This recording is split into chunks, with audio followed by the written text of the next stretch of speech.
I help women heal their trauma, to remove their blocks that are holding them back so they can finally live confident, joyful lives. Now, a lot of people get kind of tripped up on, oh, what do you mean by blocks? I don't have any blocks. Oh, I don't have any trauma. My life's been great. Trauma, when we say the word trauma, people think the big trauma. Oh, I was abused. I was physically abused. I was in a massive car wreck. I was in a war, that kind of trauma. Trauma can be anything. Because it's you. It's how you interpret something.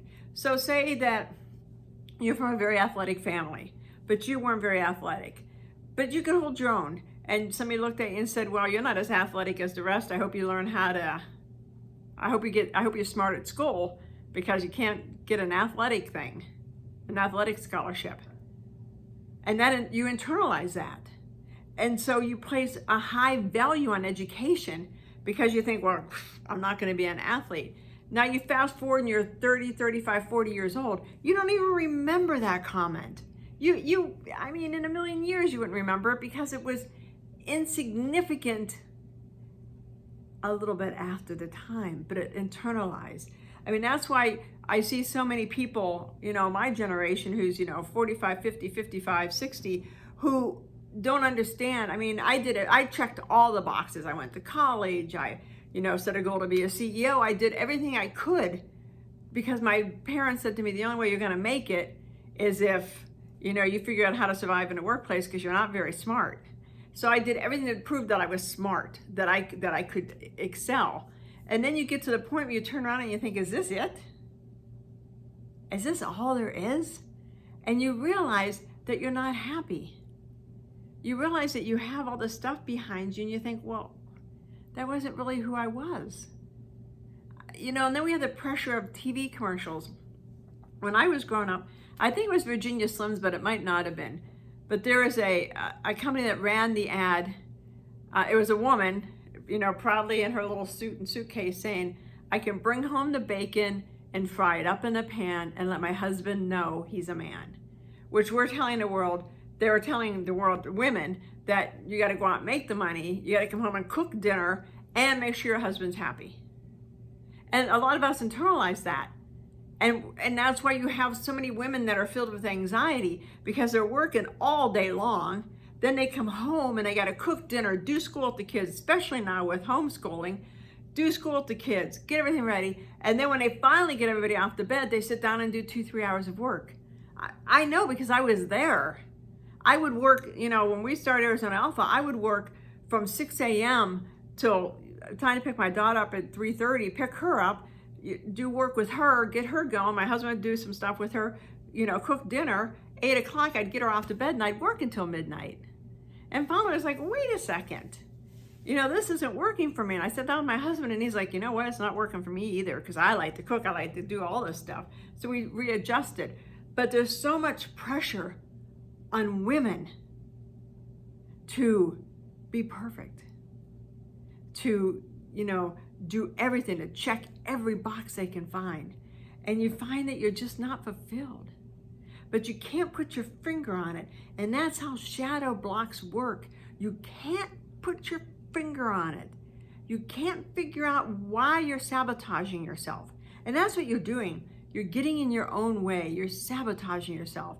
And I see it happen in so many things. I mean, the most common thing, of course, is weight. I've seen people, they'll go on these diets, they'll lose all this weight, and I'll be like, man, you look fantastic. Boom, it's back on 20 minutes later. Because they didn't heal the reason they took the weight off. And that's why I help women heal that trauma.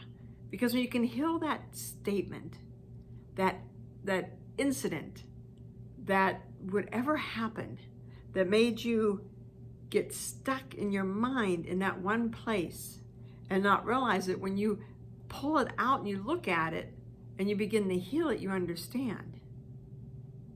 So, and I have a free guide, check it out. I'll attach a link to this about, 3 steps to eliminate self-sabotage. Once you see what it is, eliminating is easy. Healing sabotage is easy. It's finding it because it's buried so deep and so, sometimes it's a random statement. When I was 27, 28, I was engaged, you know, getting ready to get married. And my dad was here, my mom and dad were here visiting with some relatives. And I was sitting in the other room and I came in as my dad was saying to one of the relatives, well, you know, I hope that, I forget how he worded it, something like, oh, she needs somebody to take care of her because she certainly can't take care of herself. And I walked in and I kind of just acted like I didn't hear it and I played it off, but it got internalized.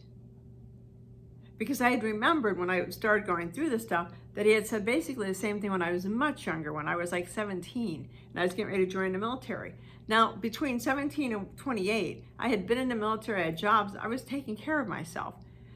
But when I had my daughter, it put me into panic because I thought, oh my God, if I can't take care of myself, how am I going to take care of her? And I doubted everything I did as a parent. I would read books, I would do everything, and I was convinced I was an awful mother because I knew I couldn't take care of her. And it led to a lot of bad outcomes for me personally. And until I realized that statement, and I remember saying it to my husband, and he's like, oh yeah, I remember when your dad said that, because my husband was sitting there. He goes, I said to him, what do you mean? She does good. But by that time I had walked out of the room and it got locked in. So when there's something that you can't get past, when you keep repeating the same pattern over and over and over again, that's when you have to stop and look. And I can help you because like I said, my superpower is I see these blocks. I can see, you know, I was talking to somebody earlier today and she was talking about doing this one thing, but she's also doing this other thing. I'm like, this is where your money is. I know you want to do this. Don't know why, but I know you want to do this, but your money's here. I mean, take my advice, don't. I mean, she wasn't paying me, so take my advice, don't take my advice. There's a block on this one versus this one. So when you figure out what it is, you'll feel so different. I mean, every time I heal a trauma or a comment, I feel joyful. I mean, I can't remember the last time I feel as good as I do now, because I spent a lot of 2021 doing a deep dive because I was helping clients. So as I help clients, and I'd be like, oh, I think I have a shadow there. Or I started looking for stuff, how can I help heal more stuff? But I did a deep dive and I found some big shadows, and I had to, because they were really holding me back, keeping me back from being who I was truly meant to be. And I can't tell how amazing I feel and how easy it is to lose weight, because I don't need the weight as protection, because I realized what the weight was representing to me. So if you need help, let me know. I have a great program, Become Your Most Powerful Self. It's a nice bite-sized, workbook, bite-sized videos, just to get you started, just to get you looking in the groove, just kind of figuring out. Check it out. It's on my website, Karen Barno. If you're on Facebook, it's over on Facebook, which either way is to Facebook. And if you're on my group, Possibilities Cafe, check out my free group, Possibilities Cafe. I'm starting to spend a lot more time over there. And also Instagram, Karen Barno, and Facebook and YouTube. Just let me know how I can help you, because I want you to be free. I want you to understand why you do what you do, and make sure that you're being true to you, that you're not living somebody else's words, somebody else's evaluation of you, that you're living your evaluation of you. So I hope this helped you guys. If you have any questions, put them in the comment area.